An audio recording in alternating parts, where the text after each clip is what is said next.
Okay, so again, we come back to the definition of the logarithm. Make sure you know it. Make sure you can convert from logarithmic form to exponential form and from exponential form to logarithmic form.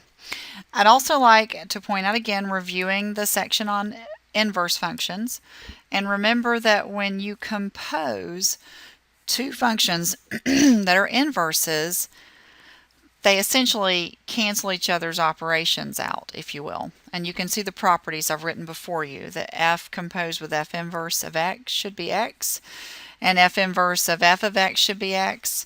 Of course, relative to the domains of each function. Okay, and that was covered in earlier videos. But the point I'd like to make here is the following. One, this value x in both of these scenarios, well, in this scenario, x is your exponent input. In this scenario, x is the result, so don't confuse them. But in the definition of the logarithm, the input x must be positive because a to a power is always bigger than 0 because we're using non-zero, non-negative bases. Okay, so to put this in a really simple way, log base a of stuff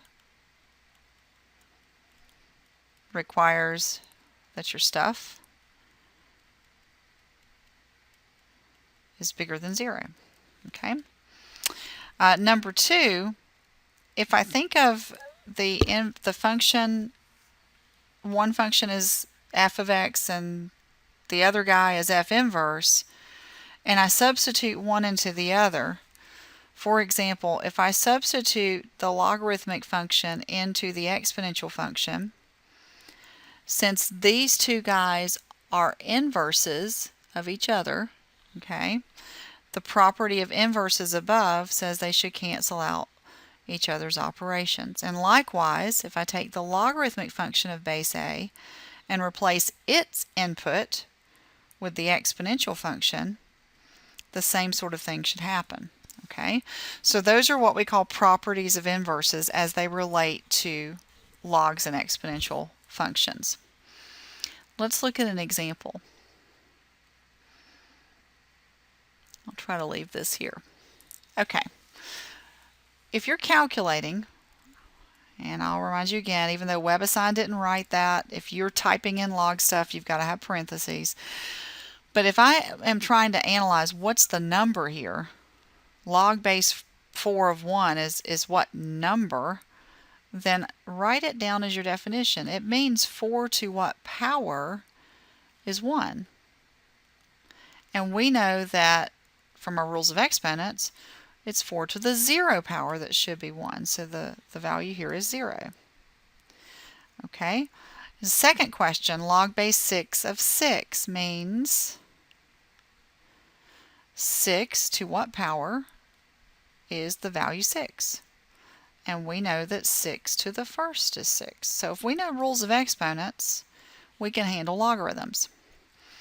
Then I see log base 5 of 0. This means 5 to the y would have to equal 0, which is not possible. And that's why we noted this part of the logarithmic definition. Okay, 5 to the y is positive for all y, but it's not 0. So we follow their instructions and type in D and E for does not exist. Okay. Here I have two options. Log base 6 of 6 to the 7th power. I can say it the way I've said the rest of these and say 6 to what power is 6 to the 7th. And note that they'd have to have the same exponent. Or I could think of this as my property of inverses, where I have basically log base a of somebody to a power according to my property of inverses, would just simply have to be the power. Okay, and that's this guy right here.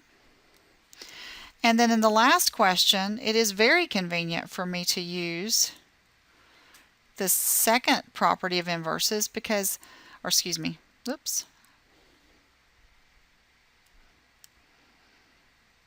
Let me correct myself. Let me back up. Let me not underline this. Okay, I underlined the opposite one that I wanted. I'm sorry about that.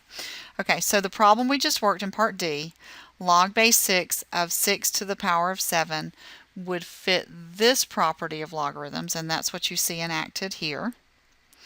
Whereas 7 raised to the log base 7 of 6 conveniently fits this property, and therefore the answer should be 6.